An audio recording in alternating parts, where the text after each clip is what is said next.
gigabytes of hard disk. So there are several programs storing in the hard disk. Okay, so that are known as new when a program is created or when a process is created. Okay, then suppose we want to execute some programs which are stored in the secondary memory. So this is ready state. Now what is ready state? When the program comes from the secondary memory to the main memory, that is known as, that means program is ready to execute. So there is a ready queue, and we have limited amount of RAM. This is in the secondary memory when you create your programs, and this is in your main memory, the primary memory. ठीक है, जो ready states होती हैं that exists in the primary memory. तो जब आपका program it comes from the secondary memory to the primary memory, that state is known as ready. That means program is ready to execute. Now we have running state.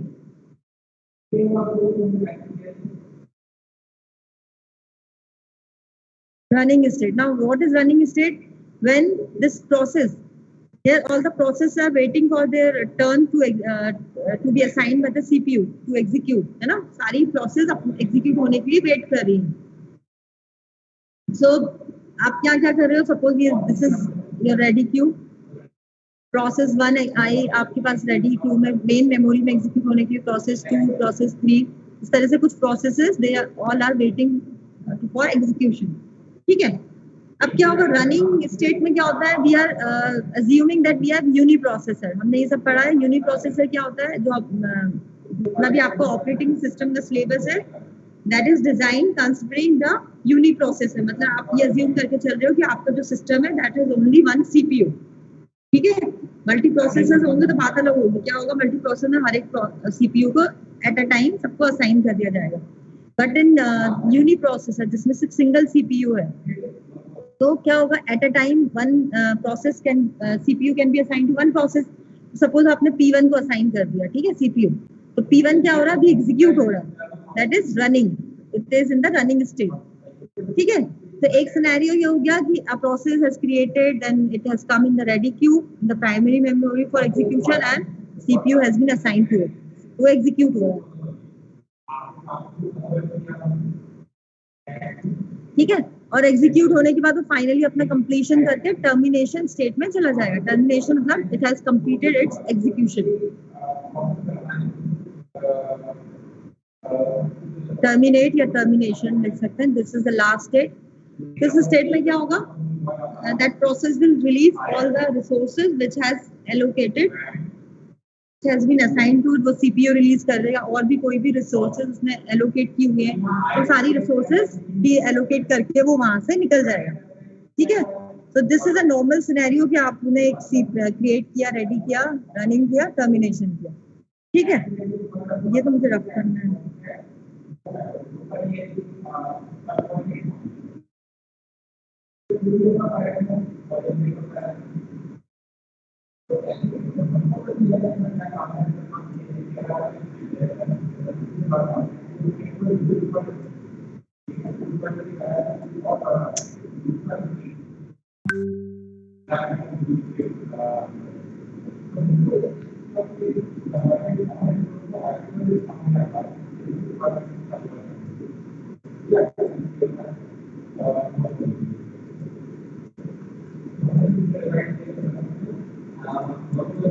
So this is one scenario. ठीक है.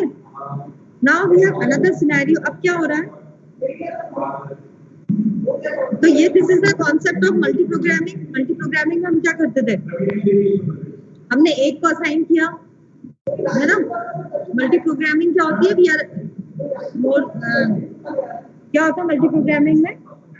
Ready queue में हम बहुत सारी process आती जाती हैं and एक नॉन प्रीएम्प्टिव होती है और एक प्रोसेस को एग्जीक्यूट होती है, टर्मिनेट हो जाती है, देन नेक्स्ट प्रोसेस को सीपीयू असाइन होता है. इस तरह से मल्टी प्रोग्रामिंग का कॉन्सेप्ट चल रहा है. अब क्या हो सकता है इसमें? मल्टी टास्किंग जो होता है, रियल टाइम शेयरिंग. हमने सेकंड टर्मिनोलॉजी देखी थी टाइप्स ऑफ ऑपरेटिंग सिस्टम में.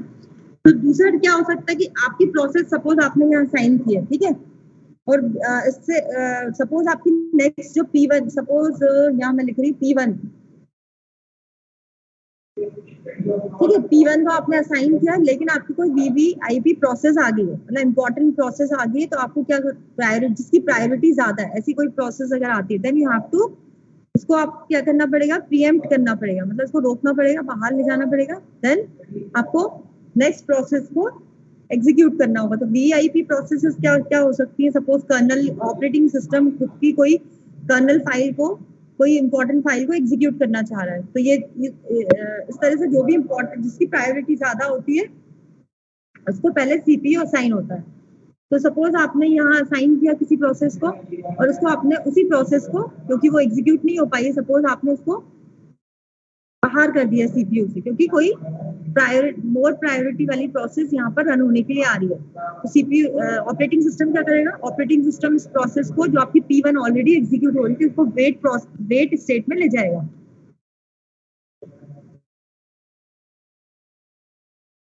वेट और ब्लॉक भी बोलते हैं,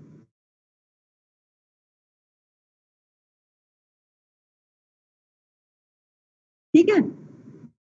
तो या फिर क्या होता है कि suppose this P1 wants to perform some input output operations, कुछ इनपुट आउटपुट इसको ऑपरेशंस करना है, तो operating system will not allow to allow this process to have the CPU because it is doing its input output operations।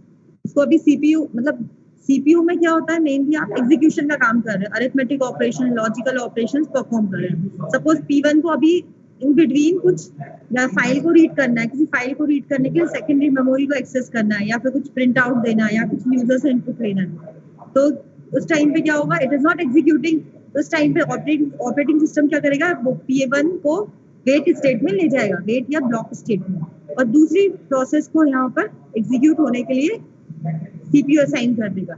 या तो किसी high priority process आ जाती है, या फिर ये P1 खुद अपनी मर्जी से कुछ इनपुट आउटपुट ऑपरेशन करने के लिए जा रहा, तो that it has to come in the wait और ब्लॉक स्टेट।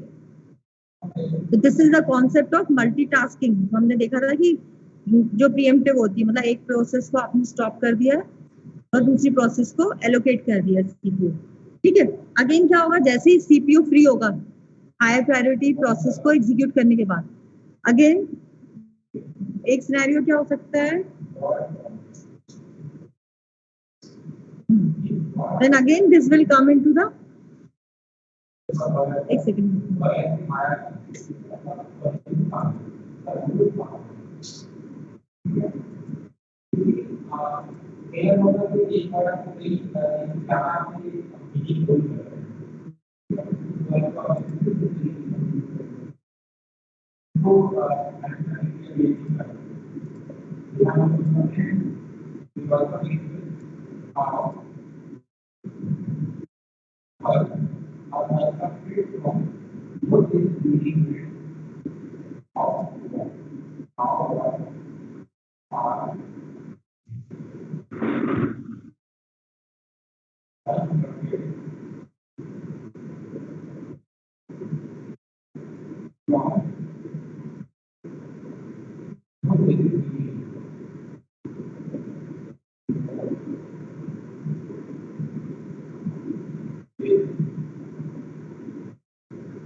ठीक है। सो एक सिनेरियो ये है कि न्यू रेडी रनिंग टर्मिनेशन, दूसरा सिनेरियो ये है कि हो सकता है कि due to some high priority process आप CPU is assigned to some other process, तो then this process will be, आप उसको क्या करोगे, वेट और ब्लॉक में उसको शिफ्ट कर दोगे। या फिर दूसरा सिनेरियो ये हो सकता है कि इनपुट आउटपुट ऑपरेशन किसी प्रोसेस को परफॉर्म करना है, then also it will move to the wait और ब्लॉक स्टेट, ठीक है। देन अगेन वेट और ब्लॉक स्टेट में जो भी आपकी प्रोसेस है, then they have to come to the ready state, and then ready state में वो वेट करेंगी, then CPU will be assign to them, ठीक है। तो ये नॉर्मली आपकी 5 स्टेट्स होती है, new, ready, running, termination and wait and block.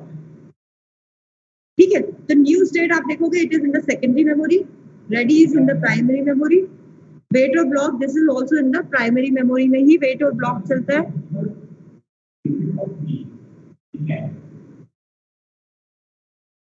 ये क्लियर है यहाँ तक?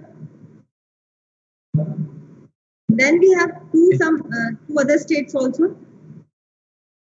अब क्या हो सकता है, एक सिनेरियो ये हो सकता है कि जो वेट एंड ब्लॉक जो आपका क्यू है, क्योंकि लिमिटेड रैम है and this is in the primary memory, आपके पास लिमिटेड रैम होती है ना। तो क्या होगा अगर दिस सपोज बहुत सारी प्रोसेसेस या वेट एंड ब्लॉक में आप बहुत सारी, जैसे P1 आया, P1 ने बोला मुझे इनपुट आउटपुट ऑपरेशन करना है, तो ऑपरेटिंग सिस्टम ने उसको शिफ्ट कर दिया वेट एंड ब्लॉक में। P2 ने भी यही बोला कि इनपुट आउटपुट के लिए उसको जाना है, ऐसे करके आपकी सारी की सारी प्रोसेस वेट एंड ब्लॉक में अपना इनपुट आउटपुट ऑपरेशन करने के लिए चली गई। एट अ टाइम क्या होगा, यहाँ पे फुल हो जाएगी ये स्टेट, मतलब वर्स्ट केस में हम अगर कंसिडर करें तो ये बिल्कुल फुल हो जाएगा आपका वेट एंड ब्लॉक, है ना, हो जाएगी ना ये state. Then we have some two state other states also, we have suspend wait, we have suspend wait state, ये वर्स्ट केस के लिए स्टेट ऐड की गई है।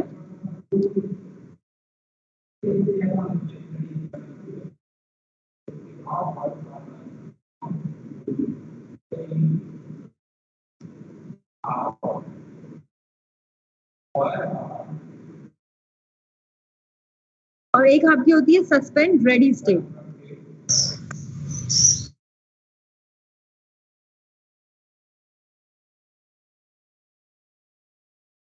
ठीक है, now suppose this queue is full, है ना, there is no space for some other process to come in this particular state। देन क्या होगा, आपकी यहाँ के कुछ प्रोसेसेस जाके आप उसको सस्पेंड वेट में शिफ्ट कर दोगे। सस्पेंड वेट में उसको क्या करना पड़ेगा, हाँ, this will wait and this will again come into,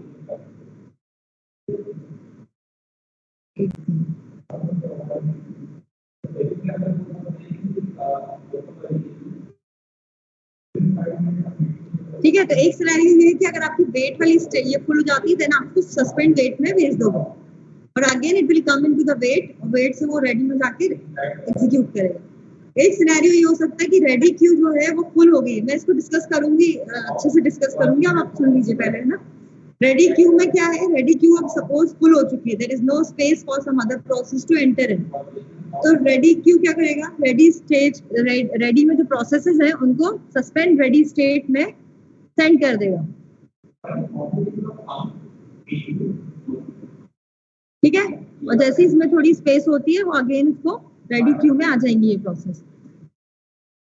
suppose ये काफी देर तक वेट किए जा रही है प्रोसेस और ये भी इसमें स्पेस ही नहीं बची है कि अगेन ये इसी स्टेट में जा पाए, तो ये क्या करेंगे, सीधे के सीधे फिर सस्पेंड रेडी में, अगर ऐसी कोई सिनेरियो आती है कि वेट एंड ब्लॉक जो आपकी स्टेट है उसमें बहुत सारी प्रोसेस आती जा रही है और उसमें काफी टाइम तक ये जो प्रोसेस है उनको वेट करना पड़ रहा है कि दोबारा ये इसमें जा नहीं पा रही, तो क्या होगा, देन ऑपरेटिंग सिस्टम उनको सस्पेंड रेडी स्टेट में सेंड कर देगा और सस्पेंड रेडी से वो जाएंगी रेडी में और फिर से उनको सीपीयू असाइन किया जाएगा। ठीक है, तो there are 4 5 6 7 states of process state. जितना मैंने बताया उतना देख लीजिए, फिर I discuss in detail also.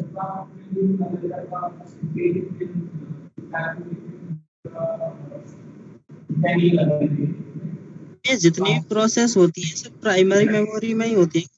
नहीं, प्राइमरी मेमोरी में, हाँ, ये आपकी प्राइमरी मेमोरी की स्टेट है। दिस इज ये तो इसको स्टेट नहीं बोल सकते क्योंकि सीपीयू असाइन हो चुका है, ये भी कोई स्टेट नहीं, टर्मिनेट हो चुका है, मतलब स्टेट है बट टर्मिनेट हो चुका है। ठीक है, प्रोग्राम फिनिश हो चुका है एग्जीक्यूशन। ये this is in the primary memory. और फिर जब आप ये जो स्टेट्स हैं सस्पेंड रेडी सस्पेंड वेट, आपने अपना कॉन्सेप्ट देखा होगा, वर्चुअल मेमोरी का कॉन्सेप्ट देखा है ना आपने, रैम के अलावा आपकी वर्चुअल मेमोरी होती है ना। yes, ये जो स्टेट्स है ये वर्चुअल मेमोरी में, मतलब हम सेकेंडरी मेमोरी को यूज कर रहे हैं बट हम वर्चुअली हमें क्या लग रहा है कि वो प्राइमरी मेमोरी है। यही कॉन्सेप्ट होता है ना वर्चुअल मेमोरी का, क्या कॉन्सेप्ट होता है, सीएस में पढ़ा है? yes ma'am. तो वर्चुअल मेमोरी का जो कॉन्सेप्ट है वो यहाँ पर आता है। इन सब स्टेट्स को हम वर्चुअल मेमोरी में, क्योंकि प्राइमरी मेमोरी आपकी फुल हो चुकी है, रेडी और वेट ये सब आपकी प्राइमरी मेमोरी में स्टेट्स चल रहे हैं, बट दे आर फुल, मतलब फुली ऑक्यूपाइड है। देन आप क्या करते हो, ऑक्सिलरी वर्चुअल मेमोरी का कॉन्सेप्ट यूज करके वहां पे आप उन प्रोसेस को फॉर टाइम बिंग शिफ्ट कर देते हो। ये सारा काम ऑपरेटिंग सिस्टम मैनेज करता है, कैसे क्या करना है, किस प्रोसेस को लेके जाना है, कौन वेट करेगा, कौन, ये सारा का सारा this whole is managed by operating system.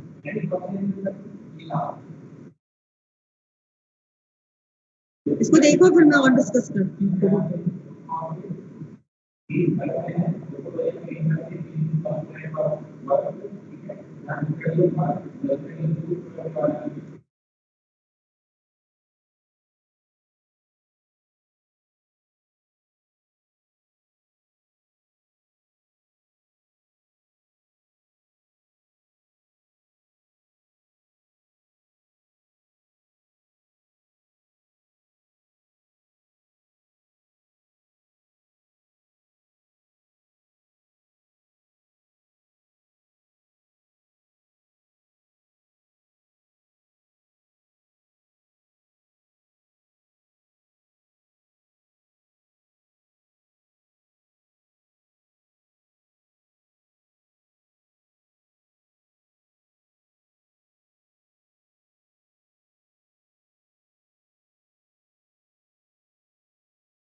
ठीक है,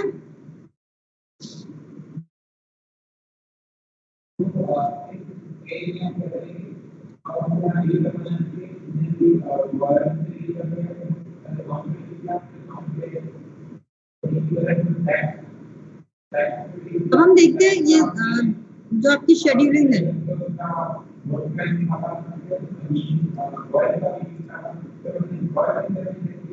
ठीक है। न्यू से रेडी स्टेट, तो न्यू स्टेट आपको पता है कि when you create a program, तो operating system selects a program from the secondary memory for execution, जिसको आपको एग्जीक्यूट करना है, तो रेडी क्यू में आएगा, प्राइमरी मेमोरी में प्रोग्राम वेट कर रहा है, देन सीपीयू असाइन हुआ, इट्स रनिंग, अगर उसने टर्मिनेशन कर लिया, कंप्लीट हो गया execution, then it will be complete terminate, ठीक है। Then suppose some high priority process is coming, कुछ ऑपरेटिंग सिस्टम की फाइल्स होती हैं जो जरूरी है एग्जीक्यूट होना, आपके प्रोग्राम के पहले एग्जीक्यूट होना उनका कंपलसरी है, तो ऑपरेटिंग सिस्टम क्या करेगा, इंटरप्ट करेगा बीच में, और आपकी जो प्रोसेस है, suppose a high priority process अगर आ जाती है, तो सीपीयू ऑपरेटिंग सिस्टम क्या करेगा, उस जो ऑलरेडी रनिंग प्रोसेस है उसको ले जाएगा रेडी क्यू में, ठीक है। उस प्रोसेस को वेट में नहीं ले जाएगा, उसको रेडी क्यू में फिर से एंटर करवाएगा, और रेडी क्यू से फिर से उसको सीपीयू असाइन किया जाएगा अगर कोई हाई प्रायोरिटी प्रोसेस आती है। एक तो सिनेरियो ये हो गया, ठीक है। एक सिंपल ये हो गया कि सीधे सीधे उसने एग्जीक्यूट किया, दूसरा ये हो गया कि कोई हाई प्रायोरिटी प्रोसेस आ रही है, तो सीपीयू जो ऑलरेडी रनिंग प्रोसेस है उसको रेडी क्यू में भेज देगा, ठीक है। थर्ड सिनेरियो इज दैट कि some process wants to complete there input output operation. Input output operation आप समझते हो, उनको कोई रीड करनी है फाइल, या कुछ यूजर से इनपुट लेना है, या आउटपुट डिस्प्ले करना है, या कुछ प्रिंट करना है, जो भी है इनपुट आउटपुट ऑपरेशन जिसमें सीपीयू का कोई इन्वॉल्वमेंट नहीं होता है। अगर इस तरह के ऑपरेशंस उनको परफॉर्म करना है किसी प्रोसेस को, तो क्या होगा, ऑपरेटिंग सिस्टम उन प्रोसेस को बोलेगा जाओ वेट एंड ब्लॉक स्टेट में जाके वेट करो, ठीक है, और किसी और को सीपीयू असाइन कर देगा। तो वेट एंड ब्लॉक में ही अपना इनपुट आउटपुट ऑपरेशन परफॉर्म करते रहेंगे। जैसे ही उनका इनपुट आउटपुट ऑपरेशन कंप्लीट होगा उन प्रोसेस का, तो वो रेडी क्यू में फिर से चली जाएंगे एग्जीक्यूट होने के लिए, ठीक है। थर्ड सिनेरियो हमने ये देखा था। फर्स्ट सिनेरियो आपको पता है कि एक नॉर्मल एग्जीक्यूशन हो रहा है, ठीक है, कोई प्रॉब्लम नहीं आ रही, आप न्यू रेडी रनिंग टर्मिनेट हो गया। ठीक है, सेकंड सिनेरियो क्या है? सेकंड सिनेरियो में आपकी कोई हाई प्रायोरिटी प्रोसेस बीच में एंट्री कर जाती है। उस केस में क्या होगा? उस केस में जो रनिंग प्रोसेस है उसको फिर से रेडी क्यू में ले जाया जाएगा। सेकंड सिनेरियो ये होगा। थर्ड सिनेरियो हमने क्या देखा कि कुछ प्रोसेस अपनी इनपुट आउटपुट ऑपरेशन परफॉर्म करना चाह रही है, तो सम processes want to perform input output operations perform करना है। ठीक है, इस टाइम पे सीपीयू का कोई इन्वॉल्वमेंट नहीं है, therefore operating system will send these processes to the wait and block state. तो ये इस स्टेट में हम आ चुके हैं। ठीक है, जैसे ही ये these processes will complete their input output operation, then these process again will send to the ready queue for execution। फिर ये यहाँ पे जाके जिस तरह से सिनेरियो चल रहा है वैसा होगा। ठीक है, फोर्थ सिनेरियो हमारा क्या हो सकता है कि ये वेट एंड ब्लॉक में बहुत सारी प्रोसेस आ चुकी है इनपुट आउटपुट ऑपरेशन के लिए, and there is no space. ठीक है, कोई स्पेस नहीं बची है किसी नए प्रोसेस को एंट्री करवाने के लिए। देन इस केस में क्या होगा? We have one another state that is known as suspend wait. तो ऑपरेटिंग सिस्टम इन स्टेट को उठा के यहाँ पे सस्पेंड कर देगा। ठीक है, यहाँ पर भेज देगा कि you go there and just perform your input and output operation. ठीक है, तो सस्पेंड वेट वाला फोर्थ सिनेरियो हमने देखा, जिसमें आपकी क्या फुल हो चुका है? वेट वाली वेट एंड ब्लॉक पूरा फुल हो चुका है। Wait and block is full. ठीक है, यहाँ पे वो अपने इनपुट आउटपुट ऑपरेशन परफॉर्म कर रही है। जब वो अपने इनपुट आउटपुट ऑपरेशन परफॉर्म कर कंप्लीटली कर चुकी है, ठीक है, सस्पेंड हो चुके हैं यहाँ पर, तो वो अगेन रिज्यूम करेंगे कहाँ पर जाके? अगेन वो वेट एंड ब्लॉक में जाएंगे और फिर रेडी क्यू में जाके रनिंग करेंगे। ठीक है, बट एक सिचुएशन ये हो सकती है कि वो they are waiting for a very long time. ठीक है, तो काफी देर तक वेट करने के बाद भी they are not able to go to into the wait and block state. तो वो उसको क्या करेगा? एक स्टेट और होती है हमारे पास, सस्पेंड रेडी। ये सस्पेंड रेडी स्टेट हमने क्यों इनकॉर्पोरेट की? Because if this ready queue is fully occupied, fully बहुत सारी already processes आ चुकी है and there is no space for some new processes, then we have suspend ready। तो suspend ready state में उन process कुछ process को भेज दिया जाएगा। ये suspend कर दिया गया, जैसे यहाँ स्पेस होगी तो उनको अगेन रिज्यूम कर दिया जाएगा। ठीक है, तो यहाँ पे अगर सिनेरियो ये होता है कि ये इसमें स्पेस नहीं हो पा रही, तो अगेन ये सस्पेंड रेडी में जाके अपना यहाँ पे चले जाएंगे। ठीक है, if ready state is full। तो इस तरह से ये प्रोसेस स्टेट डायग्राम हम इसको बोलते हैं। these are the processes, these are the states for a process। मतलब ये सारी पॉसिबिलिटीज है कि ये किसी प्रोसेस को एग्जीक्यूट होने के लिए ये सारी पॉसिबिलिटीज हो सकती है कि इस तरह की स्टेट्स उसको सफर करना पड़े किसी भी प्रोग्राम को एग्जीक्यूट होने के लिए। ठीक है, now there comes the concept of scheduling. Schedulers होते हैं कुछ। There are 3 types of schedulers: long term scheduler, middle, this class I'll repeat in the next class also, this is important, I'll discuss this in ठीक है, मैं next class में भी same topic repeat करूंगा।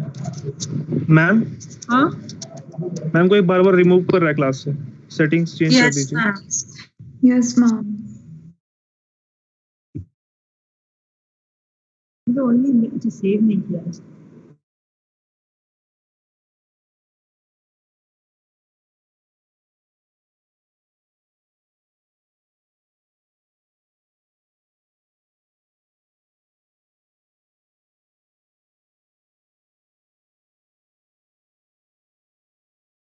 Process state diagram एक बार और बता दीजिएगा।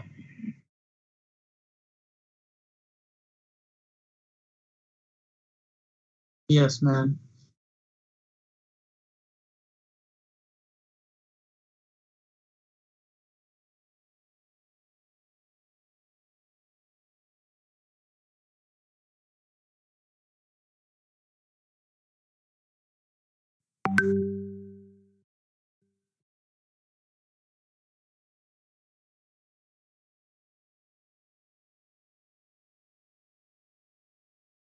Ma'am, please unmute yourself.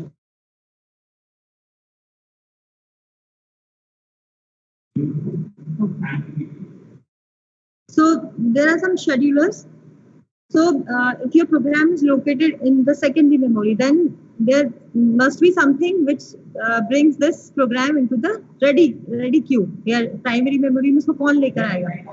तो operating systems के पास कुछ schedulers होते हैं. There are 3 types of schedulers: long-term scheduler. Long-term schedulers का काम क्या होता है? They have to bring the process from the secondary memory to the primary memory for execution. ये long-term scheduler ये काम करता है, ठीक है? Primary memory data को from secondary memory to primary memory, ठीक है? It brings the program from the secondary memory to the primary memory for execution. Then we have middle term scheduler.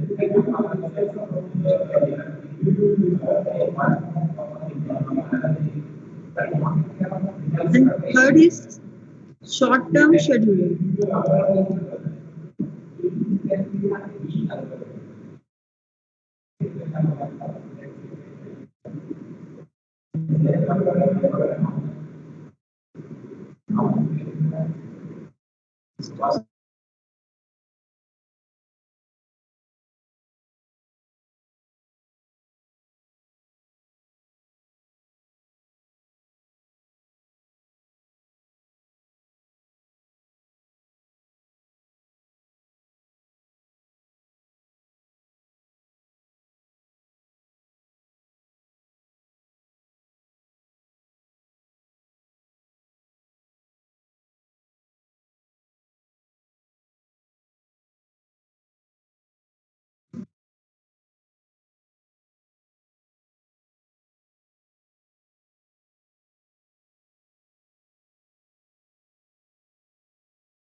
ठीक है, तो long term scheduler it takes the process from the secondary memory and brings it into the primary memory for execution.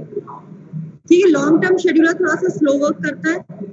This will discuss in the next class in detail all the things, detail study करेंगे हम. But for the time being you must know what is long term scheduler. It is somewhat slower, काफी slow होता है. Then we have middle term short term scheduler. देखते हैं पहले short term scheduler क्या होता है.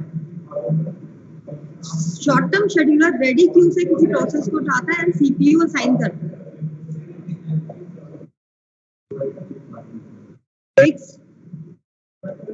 Process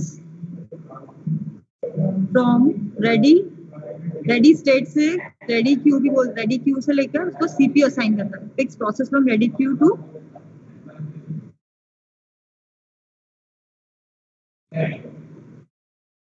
and assign CPU.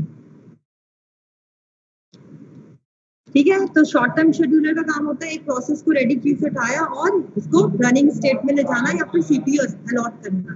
तो ये शॉर्ट टर्म शेड्यूलर का काम है यहाँ पर, शॉर्ट टर्म शेड्यूलर. और ये काम है लॉन्ग टर्म शेड्यूलर. ये काफी स्लो होता है, ये बहुत दिस इज वेरी फास्ट. ठीक है, प्राइमरी मेमोरी से सीपीयू असाइन कर देता है process. Then we have middle term scheduler.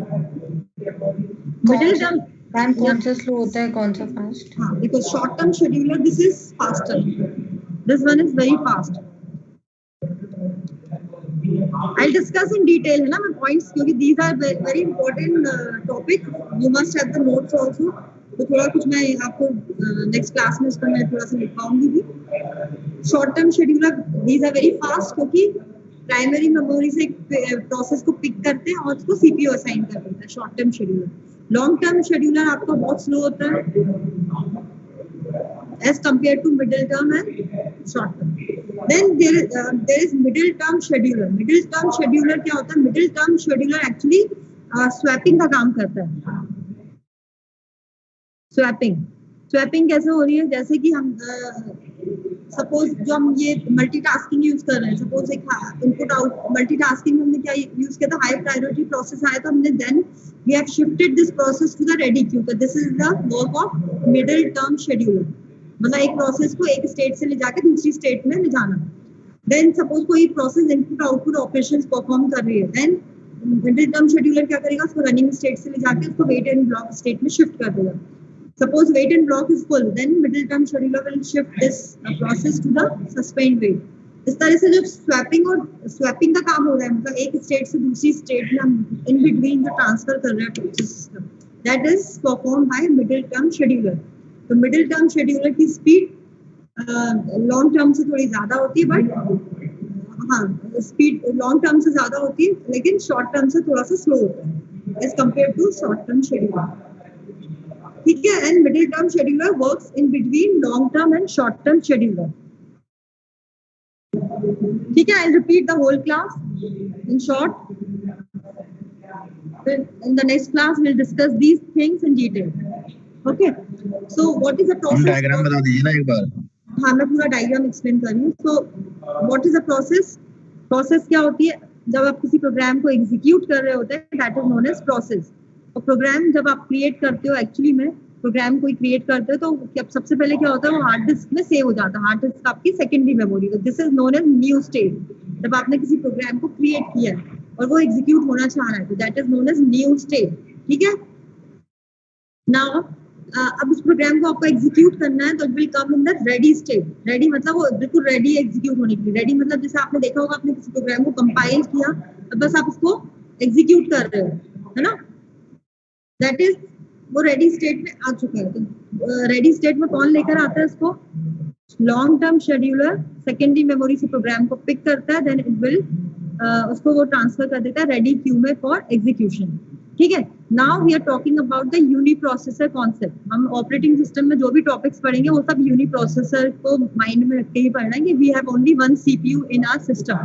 तो सिर्फ एक ही सीपीयू होगा, तो एट अ टाइम एक सीपीयू एक ही प्रोसेस को एग्जीक्यूट कर सकता है, एक से ज्यादा को नहीं कर सकता, है ना। हमने टाइप्स ऑफ ऑपरेटिंग सिस्टम में भी ये चीज डिस्कस की थी। ठीक है, तो रेडी क्यू में आपकी बहुत सारी प्रोसेसेस आ चुकी है एग्जीक्यूट होने के लिए। So this is the concept of multi-programming. Suppose आपकी P1, P2, P3, you have suppose 6 processes in the ready queue for execution. Multi-programming basically होता ये भी है कि ज्यादा से ज्यादा प्रोसेस को हम प्राइमरी मेमोरी में लेकर आए एग्जीक्यूट करने के। तो मल्टी-प्रोग्रामिंग का एक मैंने मल्टी-प्रोग्रामिंग जब बताई थी, तो उसमें एक कॉन्सेप्ट ये भी होता है कि to bring more and more processes to the ready queue for execution. ये होती है मल्टी प्रोग्रामिंग, मतलब मल्टीपल प्रोग्राम्स को लेकर आना रेडी क्यू में। ये पॉइंट मैंने उस समय मिस किया था, क्योंकि मैं अभी बताना चाह रही थी आपको प्रोसेस स्टेट डायग्राम। ठीक है, और क्या बताया था, मल्टी प्रोग्रामिंग में नॉन प्रीएम्प्टिव होती है। अगर कोई प्रोसेस एग्जीक्यूट हो रही है, it will complete its execution, then only other process will allow to execute. This is multi-programming. ठीक है, and one more point add कर रही हूँ, to bring more and more programs from the secondary memory to the primary memory for execution. This is also multi-programming. इसलिए हम बोलते हैं multi-programming. ठीक है, क्लियर है आपको? हाँ, तो यहाँ पर रेडी स्टेट्स में बहुत सारे प्रोग्राम्स आ चुके हैं। सपोज ये आपके सब रेडी स्टेट्स में प्रोग्राम, रेडी क्यू भी बोलते हैं हम उसको। क्यू मतलब एक क्यू मेंटेन की हुई है, एक लाइन मेंटेन की हुई है, जिसमें सारे के सारे प्रोग्राम्स प्रोसेसेस वेट कर रही हैं अपने एग्जीक्यूशन के लिए। These are all in the ready state. ठीक है, अब देन रनिंग स्टेट क्या होती है? रनिंग स्टेट मींस सीपीयू एक प्रोसेस को आपने एलोकेट कर दिया है और वो प्रोसेस रन हो रही है। सपोज आपने P1 सबसे पहले आई थी, आपने P1 को सीपीयू दे दिया। ठीक है, तो अब आपकी P1 कौन सी स्टेट में आ चुका है? रनिंग स्टेट में। यहाँ से वो बाहर निकल चुका है, मतलब P1 यहाँ से आके यहाँ तक पहुंच गया है। अब आपकी रेडी क्यू में सिर्फ ये स्टेट्स, ये प्रोसेसेस बची है, P2, P3, P4, P5, P6। ठीक है, now this is the work of short term scheduler. Short term scheduler क्या करेगा? प्राइमरी मेमोरी से, मतलब P1 को उसने उठाया रेडी क्यू से, देन सीपीयू को एलोकेट कर दिया, असाइन कर दिया फॉर एग्जीक्यूशन। तो this is the work of short term scheduler. ठीक है, अब क्या होगा, P1 को सीपीयू मिल गया और उसने कंप्लीट कर लिया अपना एग्जीक्यूशन। एग्जीक्यूशन और वो बाहर निकल के टर्मिनेट हो गए, ठीक है। तो एक सिनेरियो ये हो गया कि नॉर्मल एग्जीक्यूशन हुआ है, न्यू में आया, न्यू से रेडी, रनिंग एंड टर्मिनेट हो गया आपका प्रोग्राम। तो फिर इसके बाद P2 को असाइन होगा CPU, ठीक है। शॉर्ट टर्म शेड्यूलर ने P2 को असाइन किया CPU। P2 को जैसे ही असाइन किया तो ऑपरेटिंग सिस्टम की कुछ इंपॉर्टेंट फाइल्स होती हैं जिनको एग्जीक्यूट होना होता है, तो वो क्या करती है, बीच में इंटरप्ट कर देती है, बीच में रोक देती है। जैसे आपने देखा होगा कहीं भी आप जैसे कि एयरपोर्ट पे ही जाते हैं, रेलवे में, तो कोई मिनिस्टर्स वगैरह आते हैं, इंपॉर्टेंट पर्सन आते हैं, तो बाकी लोगों को रोक दिया जाता है ना, एंट्री करने से। तो इसी तरह से यहाँ क्या होता है, ऑपरेटिंग सिस्टम में भी कुछ इंपॉर्टेंट प्रोसेसेस जैसी एंट्री करती है तो आपकी जो ऑलरेडी रनिंग प्रोसेसेस हैं उनको हॉल्ट कर दिया जाता है, रोक दिया जाता है, ठीक है। सपोज कोई हाई प्रायोरिटी प्रोसेस आई तो क्या करेगा, शॉर्ट टर्म ये किसका काम है, मिडिल टर्म शेड्यूलर, उसको उस प्रोसेस को ले जाएगा रेडी क्यू में अगेन, और उस हाई प्रायोरिटी प्रोसेस को CPU असाइन कर दिया जाएगा, ठीक है। जैसे ही वो हाई प्रायोरिटी प्रोसेस निकल जाएगी बाहर टर्मिनेट होकर, तो फिर आपकी जो भी रेडी क्यू में है, जो वेट कर रहे हैं, वहां से फिर अगेन वही सिनेरियो परफॉर्म होगा, रनिंग में आएगा और टर्मिनेट होगा। ये क्लियर है। जैसे आप नॉर्मल में देखते हो, नॉर्मल लाइफ में भी आपका कोई इंपॉर्टेंट पर्सन, कई बार आपने देखा होगा जैसे मिनिस्टर्स वगैरह आते हैं तो रोड पे आप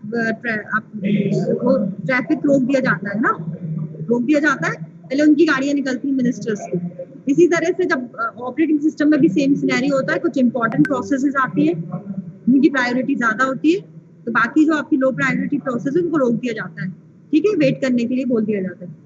सेम सिनेरियो यहाँ भी होता है। मैम हाँ मैम अदर क्लास 11:30 से। हाँ, बस तो मैं एक बार इसको शॉर्ट, ठीक है, हम नेक्स्ट क्लास में देख सकते हैं, नेक्स्ट क्लास में तो सेम टॉपिक रिपीट करना है ना, तो discuss in the next class, ठीक है। अटेंडेंस का क्या करना है, बहुत सारे बच्चे अटेंडेंस लेने, डाउनलोड कर लेना मैम। ठीक है, मैं डाउनलोड कर रही हूँ।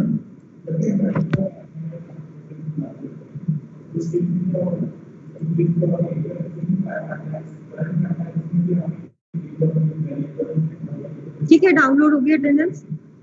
So we'll meet in the next class on Tuesday. Thank you, ma'am. Okay. You can leave the meeting now. हाँ बोलिए। Yes.